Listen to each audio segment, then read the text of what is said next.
Hello, my name is Cecilia Wormington and this is my video discussion for A3, the simulation.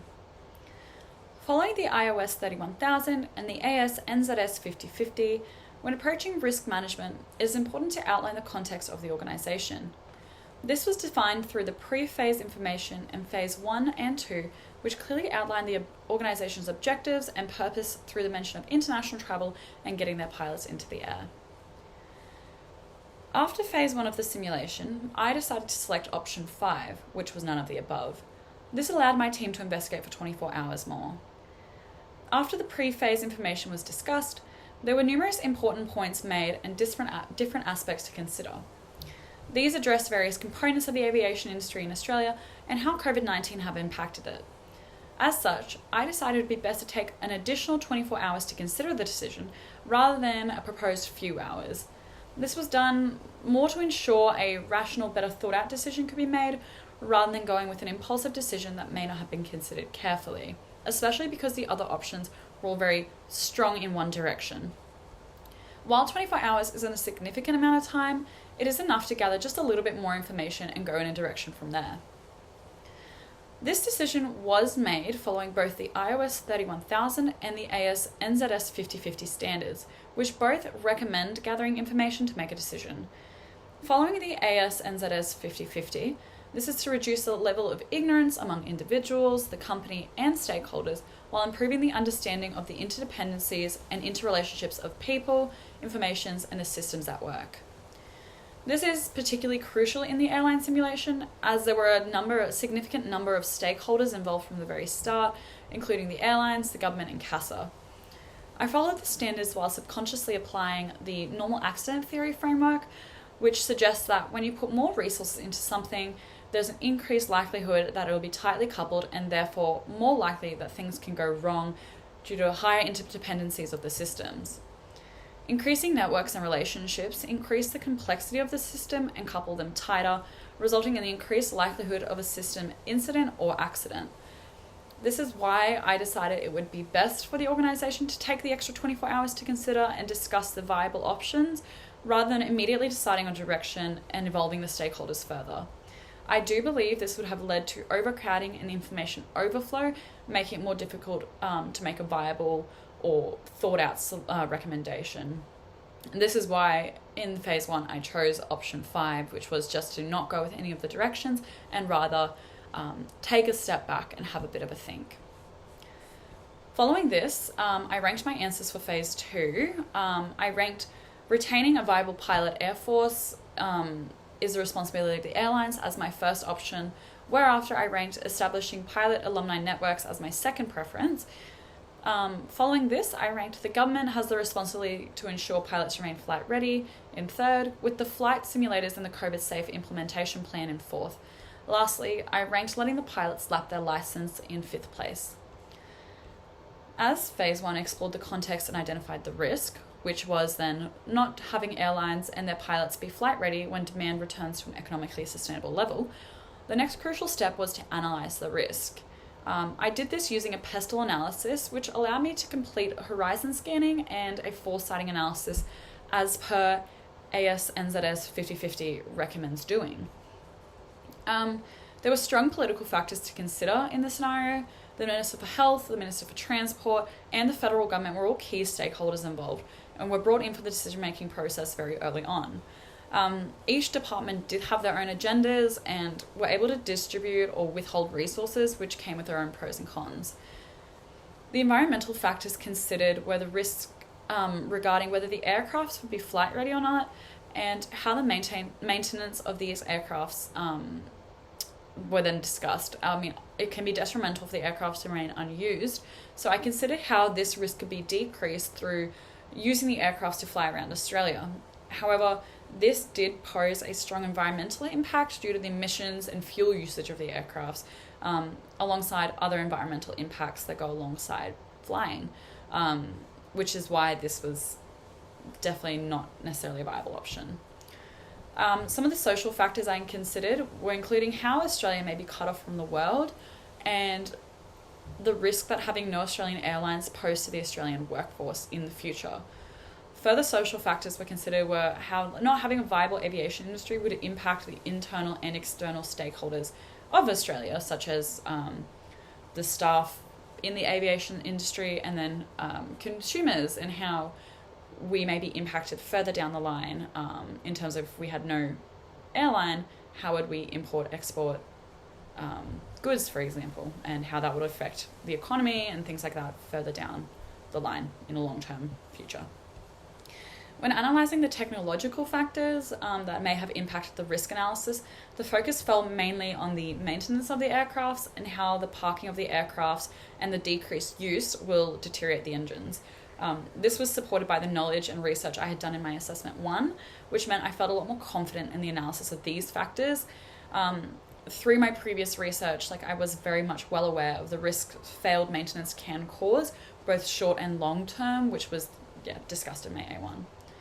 The legal factors analysed mainly surrounded the licensing requirements that pilots must meet in order to obtain and maintain their licence and be fit for flying. Another legal factor considered were the laws regarding COVID-19. This included international travel, border closure, quarantine measures, and COVID-safe plans that needed to be put in order to maintain legal standards. Ethical factors that I considered mainly surrounded the well-being of Australians. This stretched from internal stakeholders such as the ground-based staff, the sky-based staff, and the airside staff, to external stakeholders such as Australians who may not have been able to travel or see their family or return home to Australia for nearly 2 years due to COVID measures. During the ethical analysis, I considered how operating or non-operating airlines would affect these peoples and how either option could be considered ethical or not. I ultimately decided that while it was important for the government to support industries in Australia, the aviation industry was not the only industry that has been significantly affected by COVID-19. It could be argued that these airlines should have had a risk management in place for the pandemic. However, regardless of that, the airlines are still primarily a business. Relying on the government to resolve the aviation problem is unrealistic and simply not viable due to the bailing out aspect of the solution. Additionally, there is little to no point in the government resolving the airline crisis if there are not enough pilots to fly their aircraft, which is why I ranked option 1 and 2 where I did, putting maintaining pilot numbers above airline financial support. And this provides a foundation for the government to help the aviation industry return to its pre-COVID numbers. In saying that, it is also the government preventing the airlines from flying, as it is implementing the policies that are preventing the airlines from conducting the organisation's purpose and objectives, which is why I ranked the government assistance in 3rd. This was mainly to support the airlines fiscally after the significant financial loss caused by COVID-19. To support this decision, the COVID Safe Plan option was placed in 4th ranking, as this should follow the government supporting the airline industry fiscally. Therefore, implementing a safe measures once the airline industry has been deemed viable would be a good recommendation. To prevent COVID from continuing to spread, and basically the airlines and the government doing everything they can to keep it at a low and not relapse into lockdowns, etc. I ranked the option of letting the pilots lose their license last, as I deemed this to actually increase the risk identified. While airline travel isn't currently happening and there are financial burdens relating to that, it is likely that it will return in the near future, as close as 1 year. As such, the cost of relicensing pilots to decrease the financial burden now is not a long-term solution to the industry issue. It's basically like putting a band-aid over a bullet hole. At least that was my thought process. It would just bring up more issues later on. These decisions were predominantly made following the AS-NZS 50/50 standard, which related to disruption-related risk. As this type of risk relates to the potential effect of uncertainty that compromises the ability of an organisation to achieve its purpose and objectives, I felt this was an appropriate standard to guide my decision-making, and this was further supported by NAT, which helped me follow logical steps and understand how each sector of the airline industry affects each other. After doing my pestle analysis and evaluating the risk, during phase 3, I ranked my options as following. I put solution Y first, solution X second, and solution Z third. I ranked solution Y as my first option, as I deemed this to provide a longer-term solution to the risk facing airlines. While there is a time press for December 2021, if the airlines cannot be maintained for more than 6 months due to the resource scarcity, there is little to no point in salvaging the airline now. Hence, implementing a financial assistance program by the state governments will ease the pressure of the federal government for other buyouts while still assisting the airlines in getting their operations up and running. When reflecting back on my choices, admittedly, there were some that were made in a slight panic. I did initially struggle to take a minute to evaluate my options properly.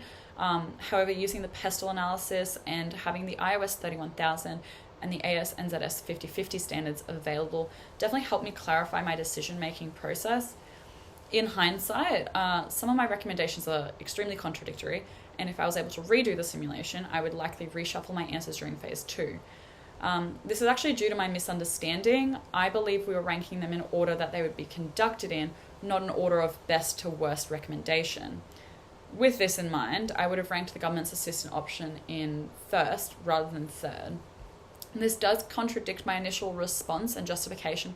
However, again, in hindsight, it is a viable and solid recommendation. Without the finances and support, the airline operations and objectives simply cannot be carried out, regardless of what they are. Each sector or branch of the organisation require funding. The aircrafts can be flown around to maintain the engines, but without funding or financial support, this will be causing a direct financial loss to the organisation on top of already significant financial losses they have had or felt due to COVID. Again, the airlines can retain pilots all they like, but if there's not enough money to pay these pilots, it can be assumed that they may look for work elsewhere to support themselves. When evaluating ethics, I would say my phase 2 initial recommendation was not very ethical, as it was a bit more of a fend for yourself, everyone's had a hard time during this pandemic approach.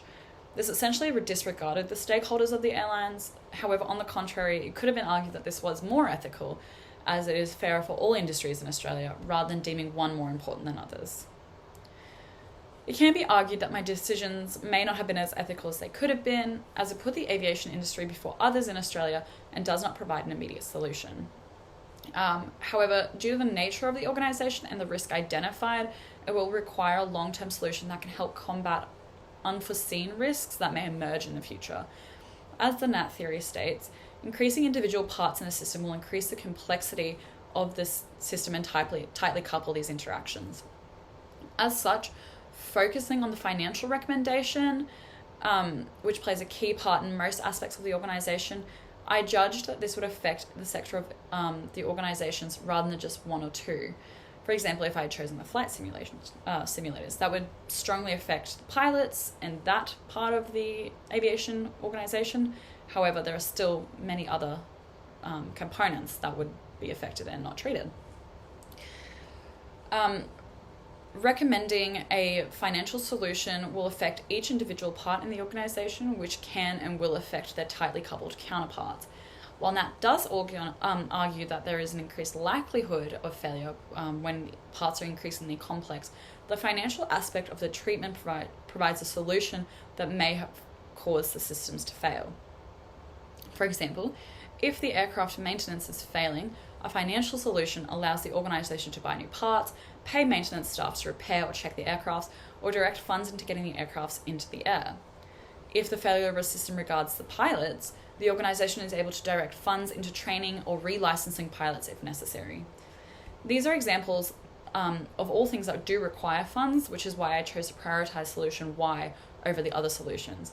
Without solution Y, there are no other viable options. This goes back to my initial thought process during phase 2, which at the end of the day, airlines are still businesses and still require money to drive their operations.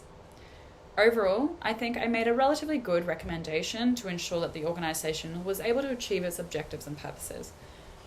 While I was initially confused during the simulation phase 2, I believe my thought process matured and I was able to make a bit more of an informed decision for phase 3, which is why I believe my phase 3 solution was a bit more thought out and a stronger one than phase 2. This does conclude my video discussion for assessment 3 for MGB341. Thank you.